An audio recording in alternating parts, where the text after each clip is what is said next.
Hey there everyone, PhilChill here and welcome to my channel. After completing your first farm in Stardew Valley, everyone usually tries out a different one as a brand new playthrough.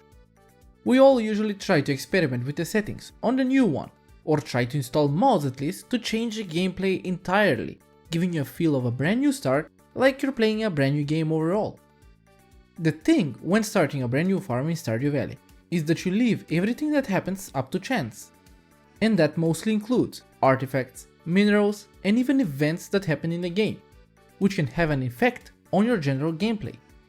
And what if I told you that you can have some control over the world that you generate, and that is by using the world seeds.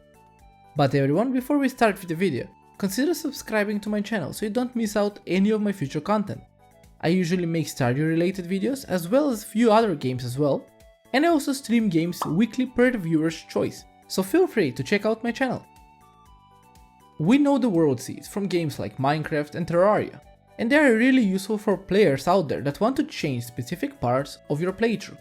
To add a world seed, you need to start a brand new farm, and at the bottom left of the character sheet, you will find the ranch option. Basically, this controls some additional settings for your farm, which you can check out for yourself, but for this video, we'll need to just scroll down to the bottom of the page to find the world seed option.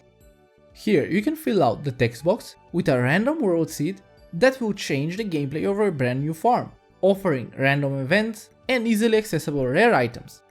But if you leave it blank, it will just generate a random world where everything that happens will never be under the control of the player.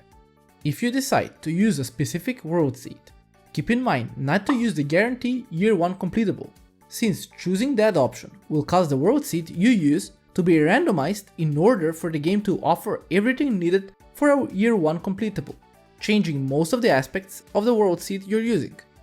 So today, I'll be going over some of the more useful world seeds that you can use for your own farm, and which can offer you quite a lot in your fresh start. We'll be starting out with the biggest game changer, and that is getting an ancient seed from day 1. By using the world seed 28, 11, 91, 250, you will spawn an artifact spot which will guarantee an ancient seed on your first day. You just need to head over to the mountain area, and in front of Linus's tent you will see an artifact spot which when you till it, you will get an ancient seed. You just need to donate one to Gunter, which in turn will reward you with a pack of ancient seeds that you can plant, as well as the recipe to make more of them. So starting off the first day with an ancient seed will yield you huge profits in the long run. It takes one season to grow, but afterwards you can harvest it in all of the seasons except winter, so the starting year will be perfect for you. The second seed that we have doesn't change the game that much for us, but it at least gives us a boost at the start of the spring season. By entering 26 97 33 094 in the world seed box, you will make the crop fairy appear on the end of the day tree, boosting your crops that you have on the farm. To use this to your advantage, you just need to go around the town and cut all of the weeds to get the fiber, as well as mix seeds, since those are free seeds for you. Next, you should sell all the parsnips and just save the gold. The second day, get a fishing rod and spend the entire day fishing, but don't forget to sell all the fish before Willy closes shop, and have enough time to head on to Pierre's shop to buy all of the cauliflower seeds you can plant on the farm. Keep in mind for one important thing, and that is, the crop fairy will appear on the end of day 3, but day 3 is a Wednesday, so Pierre's shop will be closed and you won't be able to buy seeds, so it's quite important to buy all of the seeds on day 2. After the end of day 3, the crop fairy will appear, making your crops mature more early, giving you a great boost in your economy. I truly hope this helps for a lot of players out there. Another crop fairy seed that we have is 27 01 92222, and this is a bit different from the one from before. This seed will make the crop fairy appear on day 1, so you'll need to try and get the most of the event. Unlike the other way, here you have two choices. You can either sell the parsnips and use those to buy 2 or 3 extra green beans, or just plant the parsnips you have in combination with the green beans that you can afford. Green bean starters are a smart choice since they will regrow every 3 days, while the 10 days which are needed to grow will be taking care of the crop fairy. Just take note to plant them all next to each other, so the fairy can evenly mature them. You will also need to scour the land for every forageable item as well as every grass bush in order to get all of the mixed seeds you can, and by using the forageable items to buy more green beans from Pierre. The next world seed that we have focuses mostly on finishing the community center in your first year, and that is 20, 38, 53, 699. This seed offers you the chance to finish the community center in the first year without using the option in the advanced menu. I would say they are the one in the same, but choosing that option randomizes the world in order to give you the required items, while the seed gives you the exact items on the exact days, making planning much more easier.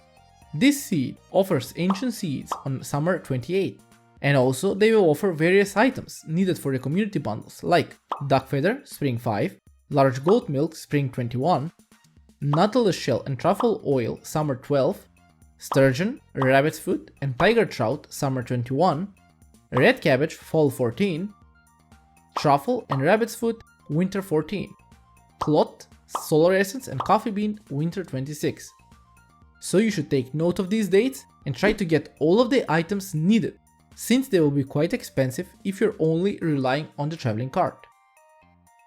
One more world seed that is quite useful is 30, 91, 81, 356, which has a chance for a meteor event at the end of spring year 1, followed by 2 more at the end of year 2. So it will offer you a good amount of iridium before even being able to explore the skull caverns. And also, if you check the traveling merchant on day 5 in spring, you can buy an ancient seed from the merchant, unlocking even more potential for your farm income. And the last seed that we have is 26, 99, 021, 48. This world seed has the most variety from all of the others we mentioned in today's video. By using this world seed, you are guaranteed to get a fairy appear in your first season, either on the first or third day, and there are rolls for a meteor and an owl statue in your first year, so you can clearly see that this world seed is really unique and rewarding. This way you can plan out your crops for those dates, and also you would get a chance for a meteor drop in the first year, leaving you with a valuable ore which you can use to craft even more important tools. So everyone, I truly hope this helped out anyone wishing to start a brand new playthrough on a farm, while not wanting to change the game with mods. These offer some really unique starts, which would be quite hard to achieve if you only started the game with a random seed. But you may also be the type of person who just wants to randomly enjoy the game. Still, thanks to everyone that watched the video, and if you found it helpful, please leave a like since it helps me out a lot, and consider subscribing to my channel so you get notified of all of my future updates. I hope you all have a great day, and I will see you all in my next one. But till then, stay safe.